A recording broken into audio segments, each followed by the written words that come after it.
My fellow Americans, a short time ago, I ordered the United States Armed Forces to launch precision strikes on targets associated with the chemical weapons capabilities of Syrian dictator Bashar al-Assad. A combined operation with the armed forces of France and the United Kingdom is now underway. We thank them both. Tonight, I want to speak with you about why we have taken this action. 1 year ago, Assad launched a savage chemical weapons attack against his own innocent people. The United States responded with 58 missile strikes that destroyed 20% of the Syrian Air Force. Last Saturday, the Assad regime again deployed chemical weapons to slaughter innocent civilians, this time in the town of Douma, near the Syrian capital of Damascus. This massacre was a significant escalation in a pattern of chemical weapons use by that very terrible regime. The evil and the despicable attack left mothers and fathers, infants and children thrashing in pain and gasping for air. These are not the actions of a man. They are crimes of a monster instead. Following the horrors of World War I a century ago, civilized nations joined together to ban chemical warfare. Chemical weapons are uniquely dangerous, not only because they inflict gruesome suffering, but because even small amounts can unleash widespread devastation. The purpose of our actions tonight is to establish a strong deterrent against the production, spread, and use of chemical weapons. Establishing this deterrent is a vital national security interest of the United States.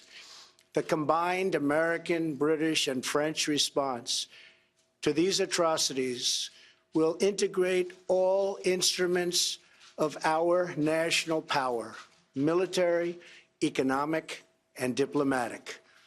We are prepared to sustain this response until the Syrian regime stops its use of prohibited chemical agents. I also have a message tonight for the two governments most responsible for supporting, equipping, and financing the criminal Assad regime.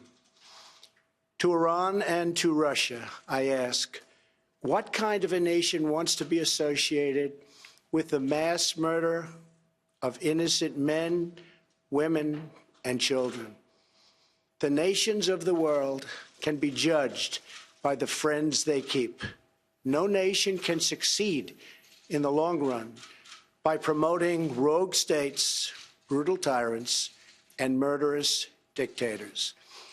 In 2013, President Putin and his government promised the world that they would guarantee the elimination of Syria's chemical weapons. Assad's recent attack and today's response are the direct result of Russia's failure to keep that promise. Russia must decide if it will continue down this dark path or if it will join with civilized nations as a force for stability and peace. Hopefully, someday we'll get along with Russia and maybe even Iran, but maybe not. I will say this, the United States has a lot to offer. With the greatest and most powerful economy in the history of the world. In Syria, the United States, with but a small force being used to eliminate what is left of ISIS, is doing what is necessary to protect the American people.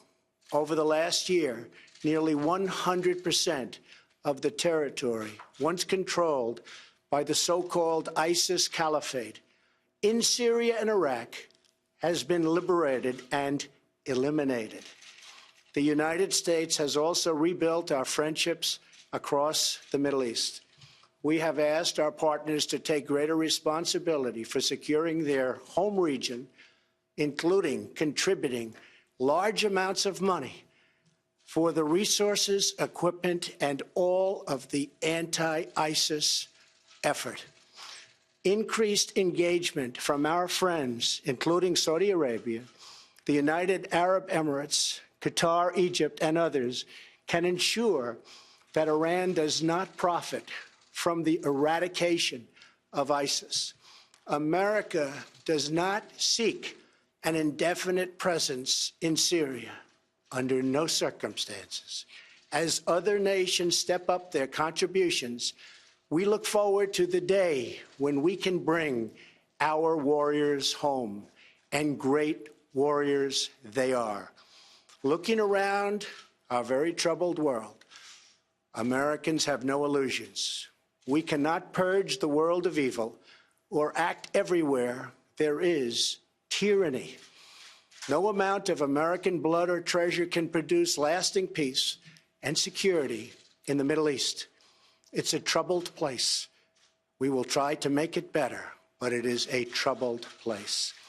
The United States will be a partner and a friend, but the fate of the region lies in the hands of its own people.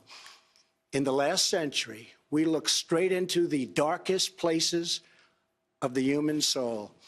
We saw the anguish that can be unleashed and the evil that can take hold.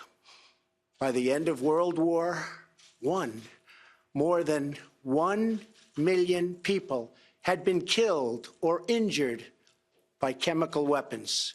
We never want to see that ghastly specter return.